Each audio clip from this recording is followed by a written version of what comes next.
Hey guys, welcome back. This is Isaac Bjark with 2B Green Consulting, and in today's video I'm going to be discussing the top 3 mistakes that I see beginning lawn and landscape business owners make when they're starting out. Okay, some of these tactics are going to just help the guys who are starting out because I'm trying to get them on the right path. Some of these tactics may appeal to you who's been in business for a couple years.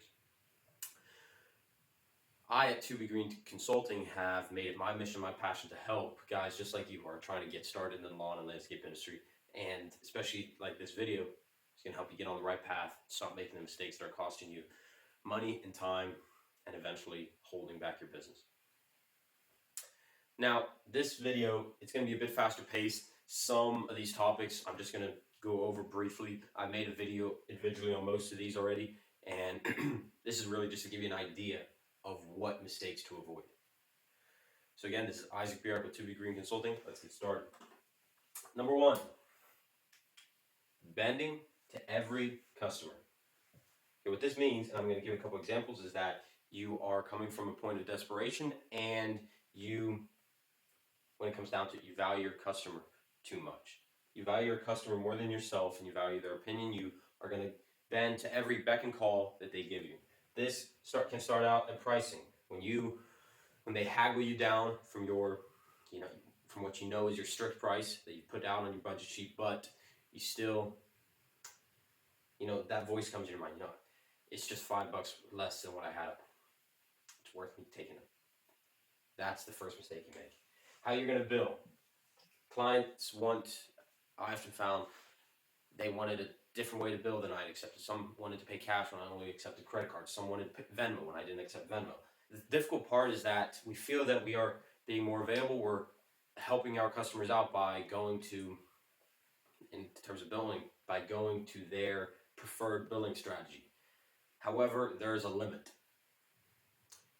By saying yes to everything the customer puts forth, it puts you in a different area in their eyes. Okay, you and your business become the business that they can almost push over, and that's not a position you want to be in. Job description. A lot of times you would sell a job for a specific task and specific pieces, whereas, for example, okay, we're not going to trim the back field. We're not going to trim around that barn. And then they come back and then they ask you to do more. They ask you to do this. They ask, could you just do this real quick? And that builds up over time to where, again, your client sees you as somebody that they can take advantage of. Another thing, scheduling. This is a big thing in my business. Clients want, oftentimes, just mow when it needs it. Just mow. I'll let you know when to mow. They don't want to put on schedule. And this is the type of thing where if you're strict about it from the start, it's going to be much easier than going, yeah, we'll figure out a schedule later.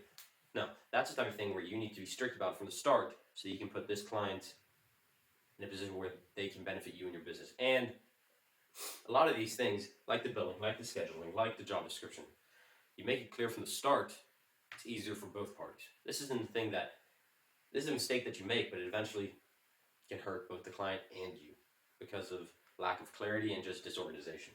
Number 2, service choice. So many people when starting out, they choose too complicated of a service. They choose a complicated service because in their mind, they're thinking that I need to stand out. There are a dozen other lawn mowing companies in this little town. I need to stand out. You are absolutely correct that you need to stand out, but when starting out, an overly complicated service is wrong and it's a major mistake because it puts you out of line with your ideal customer. In your community, again, because there are a dozen other lawn agencies, there is a need for lawn care. By you making an overly complicated service that can't really appeal to that dominant clientele, that client list, that client buildup in your community, you're just limiting yourself even more from the start. So you want to stand out on other parts. How you're selling yourself, how you're selling your availability, how you can appeal to clients. You want to use simple services that perhaps another company could offer, but you're going to stand out with you, how you speak, how organized you are, how available you are, and how you can actually help them. Too many options. The service. You offer too many options. You offer too many plans, too many service plans that you can put the client on. We think that, if I could offer just a couple more options, then I could appeal to every possible client. The truth is that by offering fewer choices, your client has a much easier time. This doesn't mean that in your sales process, I'm going to call it that, how you are selling your jobs, you can't personalize them. You personalize according to the needs of that individual client, but you don't personalize your services every which way. I hope this makes sense, that the way you sell your service is going to vary person to person, but the service should not change. Having too many options only complicates it for your client, and it only complicates it for you and your business. This goes back to the services that we offer. Not choosing a service and not marketing that service that the client cares about. How I mentioned that your service is too complicated. When we choose an incorrect service, it doesn't even have to be an incorrect service. It can be the way we market it. We can market it according to how we care about the service. Let's say we're mowing lawns. My company is going to mow your lawn, and your grass is going to be so much more healthy, and you're going to get into overly complicated things like the specific nutrients of the grass. I know it's exaggerated, but you see what I'm saying, in that we are not selling and appealing our jobs or choosing the correct services that our client eventually cares about. They just care about having the beautiful lawn. That's all that you have to appeal to, the need that your client has and what they actually value. Number 3, routing. Routing is one of these umbrella terms that so many other people talk about, and the reason is because there's so many people that make the same mistake. So, density. This is a big thing that you probably heard. Now, I know where you're coming from. I was in your exact situation. Starting out, how do we even have a dense route? How do we develop a client list that can support us so that we can just be on the same community all day long? Because how can we do that? Even though it's difficult and you're probably not going to have this super dense route from the start, doesn't mean that you should mow a lawn here, mow a lawn here, and mow a lawn here. Okay, you got 5 miles here, 10 miles here, and back. There are key ideas that you should follow, and again, this comes back to having an abundance mindset, where you're not going to choose a client who's all the way down here just to get a client. Even though I realize that you're not going to, from the start, have every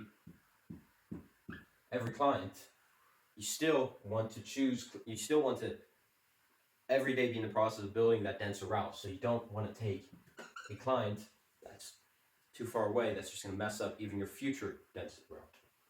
Scheduling. This is a very basic idea that so many people make mistakes when they're starting out. They don't even choose their route correctly. So many people I see, this goes back to just bending over to your clients, that because if it's their time better to go here, then you come back, and then you go back and back and forth. That, when I draw it up like this, you can see how that's just a waste of time and it hurts your business. Now, it all roots to the same problem, that they are desperate and they don't want to be strict with their clients. They think that they're going to lose the client. The main thing that I want you to take away from this video, and the overarching mistake that I see people make, is that they are not strict enough with their clients according to their business values. They're not strict enough to what they know their business needs because they fear the loss of the client. And also, again, just being organized with your clients, knowing when they're available, knowing how their specific requests, knowing how they can pay, knowing everything about the client. Being organized enough to keep communication up, to keep updates going out, and everything to come for your client. That's another mistake, that clients, you never want the client to be, I wonder how it's going with Isaac. I haven't heard from him in a while. You never want that to be happening. So, as I mentioned at the beginning of this video, I just went over some head points in this brief demonstration. What happens is that even though you've heard about these mistakes now, you may not know how you can fix them in your exact business. That's why I've just recently opened enrollment for my lawn and landscape startup enrollment program. In this program, I'm going to help you mitigate every one of these mistakes. I'm going to help you develop a plan that you can be strict with your customers. Because just hearing you need to be strict with your customers according to your values, that doesn't help you, because you may not even know what values you have. I'm going to sit down with you and put you on a plan where you can go to every customer with more information, more confidence, and an overall better experience both for you and your client. I want you to hit my link down in the description below for a free one-to-one consultation about how I can help you with your business. This has been Isaac Bjork with 2B Green Consulting. Thank you for watching. Hit the like button, subscribe, and we'll see you in the next one.